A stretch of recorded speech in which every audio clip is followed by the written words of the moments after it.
दोस्तों welcome back to my YouTube channel J classes 05 पर स्वागत है। तो दोस्तों आज के हम लोग इस वीडियो पे देखने वाले हैं जो आप लोगों का एग्जाम होगा 14 फरवरी हिस्ट्री का, तो उसका हम लोग टॉप 30 वीवीआई क्वेश्चन आंसर देखने वाले हैं। ठीक है, जो आपके एग्जाम में देखने के लिए मिलेगा, इसलिए आप लोग इस वीडियो को बिना स्किप करके देखिए और अंत तक देखिए। तो चलो दोस्तों हम लोग समय को नहीं गवाते और वीडियो को स्टार्ट करते हैं।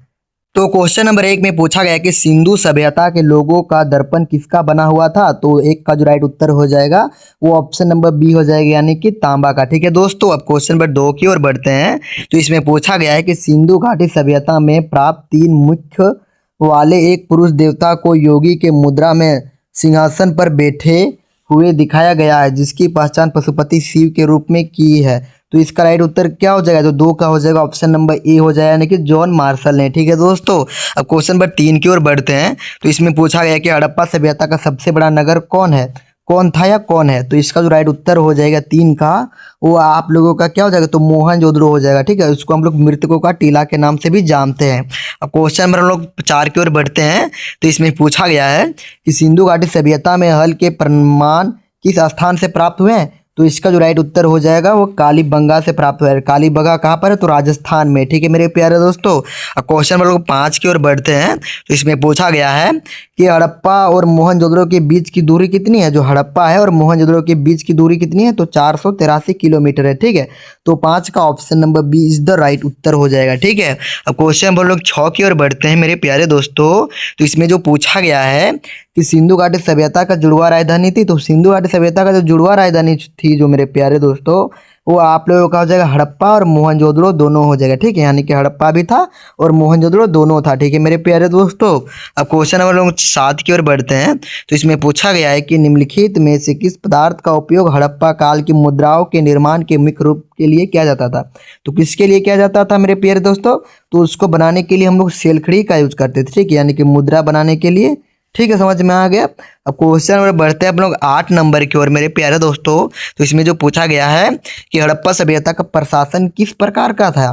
तो हड़प्पा सभ्यता का जो प्रशासन जो था मेरे प्यारे दोस्तों, प्रशासन वो एक प्रकार का नगर पालिका जैसे था। ठीक है, तो 8 का ऑप्शन नंबर सी आप लोगों का राइट उत्तर हो जाएगा। अब हम लोग क्वेश्चन पर बढ़ते हैं मेरे प्यारे दोस्तों 9 नंबर की ओर। तो इसमें जो पूछा गया है कि हड़प्पा सभ्यता के संपूर्ण क्षेत्र का आकार किस प्रकार का था। तो किस प्रकार का था मेरे प्यारे दोस्तों? त्रिभुज आकार जैसा था। ठीक है, यानी कि ऐसा था। ठीक है मेरे प्यारे दोस्तों, तो इसका जो राइट उत्तर हो जाएगा ऑप्शन नंबर सी हो जाएगा, यानी कि त्रिभुज आकार। अब हम लोग क्वेश्चन पर बढ़ते हैं हम लोग 10 नंबर की ओर। तो इसमें जो पूछा गया है कि हड़प्पा कालीन स्थलों में अभी तक किस धातु की प्राप्ति नहीं हुई। तो किस धातु का हम लोग को प्राप्ति नहीं हुआ है मेरे प्यारे दोस्तों? तो आप लोगों का 10 का जो राइट उत्तर हो जाएगा मेरे प्यारे दोस्तों, वहां पर लोहा का किसी प्रकार का कोई धातु का प्राप्ति नहीं हुआ था। ठीक है, हड़प्पा कालीन स्थलों में। ठीक है दोस्तों, अब हम लोग बढ़ते हैं अब 11 नंबर की ओर। तो इसमें जो पूछा गया है कि मौर्य साम्राज्य की स्थापना किसने की। तो मौर्य साम्राज्य की स्थापना चंद्रगुप्त मौर्य ने किया था। ठीक है, तो यही उसका राइट उत्तर हो जाएगा। अब हम लोग बढ़ते हैं अब 12 नंबर की ओर कि मेघदूतम के लेखक निम्न में से कौन है। तो मेघदूतम के लेखक कौन होते हैं? तो आप लोगों का राइट उत्तर हो जाएगा कालिदास हो जाएगा। ठीक है, तो 12 का option number B is the right उत्तर। अब हम लोग बढ़ते हैं, अब हम लोग 13 नंबर की ओर मेरे प्यारे दोस्तों। तो इसमें जो पूछा गया है कि मौर्य काल में गुप्तचरों को क्या कहा जाता है, यानी कि मौर्य काल है। ठीक, तो उसमें जो गुप्तचरों को हम लोग क्या कहते हैं, इसमें पूछा गया है क्वेश्चन नंबर 13 में। ठीक है मेरे प्यारे दोस्तों, तो आप लोगों का जो राइट उत्तर हो जाएगा 13 का, वो ऑप्शन नंबर ए हो जाएगा, यानी कि गुड पुरुष कहते हैं। ठीक है, तो गुड पुरुष गुप्तचरों को हम लोग क्या कहते थे मौर्य काल में? तो गुड पुरुष कहते थे। अब हम लोग क्वेश्चन नंबर 14 की ओर बढ़ते हैं कि मौर्य वंश की स्थापना कब की गई, यानी कि जो मौर्य वंश जो था मेरे प्यारे दोस्तों, तो उसका स्थापना कब हुआ था, ये क्वेश्चन नंबर 14 में पूछा गया है। तो आप लोगों का इसका जो राइट उत्तर हो जाएगा वह 322 ईसा पूर्व हो जाएगा। ठीक है, तो यही आप लोगों का राइट उत्तर हो जाएगा। अब मेरे प्यारे दोस्तों हम लोग क्वेश्चन नंबर 15 की ओर बढ़ते हैं। तो इसमें पूछा गया है कि मेगास्थनीज की पुस्तक को किस नाम से जाना जाता है। तो इंडिका। ठीक है, या कि ये भी पूछा सकता है कि इंडिका के लेखक कौन है। तो मेगास्थनीज है। ठीक है, तो यही उसका राइट उत्तर हो जाएगा। ठीक, अब क्वेश्चन में बढ़ते हैं हम लोग 16 नंबर की ओर कि कौशल की राजधानी कहाँ है, यानी कि जो कौशल है मेरे प्यारे दोस्तों, उसका राजधानी कहाँ है। तो हो जाएगा सासुरती हो जाएगा। ठीक है, सासुरती। तो समझ में आ गया। अब हम लोग बढ़ते हैं, अब हम लोग 17 नंबर की ओर। तो इसमें पूछा गया है कि कलिंग का युद्ध कब हुआ था। तो कलिंग का युद्ध कब हुआ था? 261 ईसा पूर्व में हुआ था। ठीक है, और कलिंग युद्ध किसने करवाया था? तो अशोक ने करवाया था। ये भी आप लोग को याद करना है। ठीक है, तो 17 का option number A is the right उत्तर। अब बढ़ते हैं मेरे प्यारे दोस्तों 18 नंबर की ओर।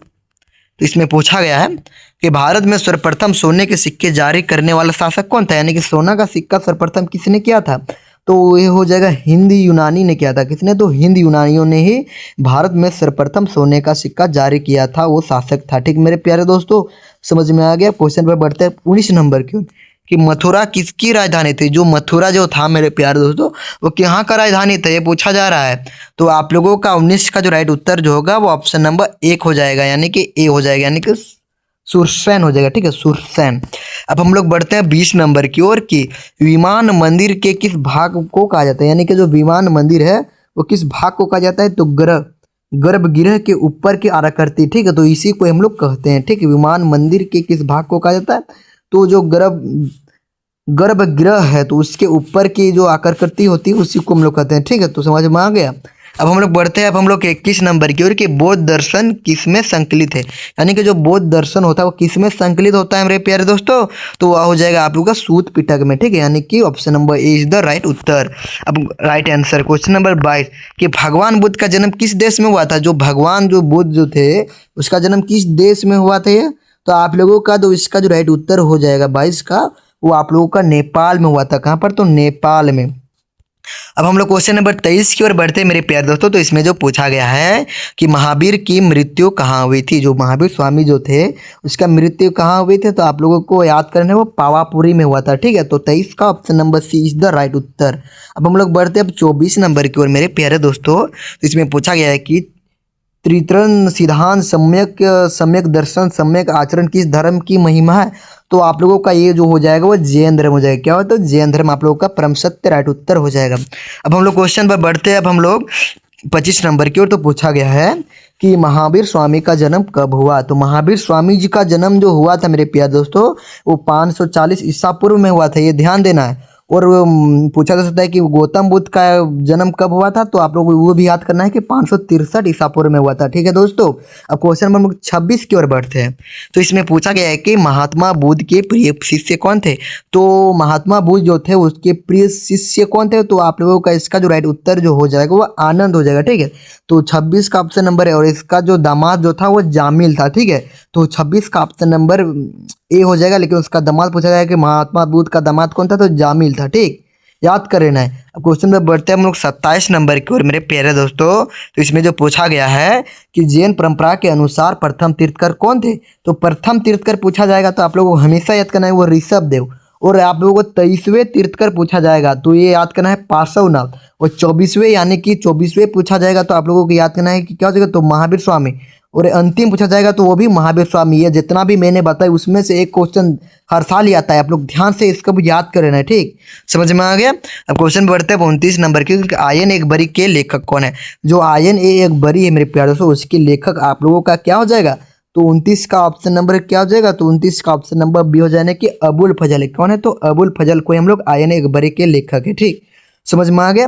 अब क्वेश्चन नंबर 30 की ओर बढ़ते हैं। तो 30 में जो पूछा गया है कि आयन दसाला प्रसिद्ध के प्रतिपादक कौन थे, तो 30 का जो आप लोगों का राइट उत्तर जो होगा मेरे प्यारे दोस्तों ऑप्शन नंबर ए हो जाएगा, यानी कि राजा टोडरमल। ठीक है, और टोडरमल कौन था ये आप लोग कमेंट में बताओ ना। ठीक है दोस्तों, अब क्वेश्चन में बढ़ते हैं अब हम लोग 31 नंबर की ओर कि अकबर कालीन साम्राज्य के 12 प्रांतों का विस्तृत सूचनाएं आयन एकबरी के किस भाग में भाग में दी गई है, तो आप लोगों का 31 का हो जाएगा ऑप्शन नंबर सी हो जाने की मुल्क आबादी हो जाएगा। ठीक है, समझ में आ गया। और लेकिन आप लोगों का जो एग्जाम होगा वो 30 पूछा जाएगा। ठीक है, लेकिन मैं आप लोगों को 40 तो बताता हूँ। ठीक है दोस्तों, तो आप लोग उसमें कोई प्रकार का कोई दिक्कत है तो आप लोग बोलिए कि सर हम लोग को 40 मत बताओ, हम लोग को 30 ही बताओ, तो मैं अगला वीडियो से आप लोग को 30 ही बताऊँगा। ठीक है, और आप लोगों को चाहिए 40 में 40 का वीडियो चाहिए, यानी कि तो आप लोगों को बताना। ठीक है, तो हम लोग बढ़ते हैं वो 32 नंबर की ओर। तो पूछा गया है कि अकबर ने फतेहपुर सिकरी की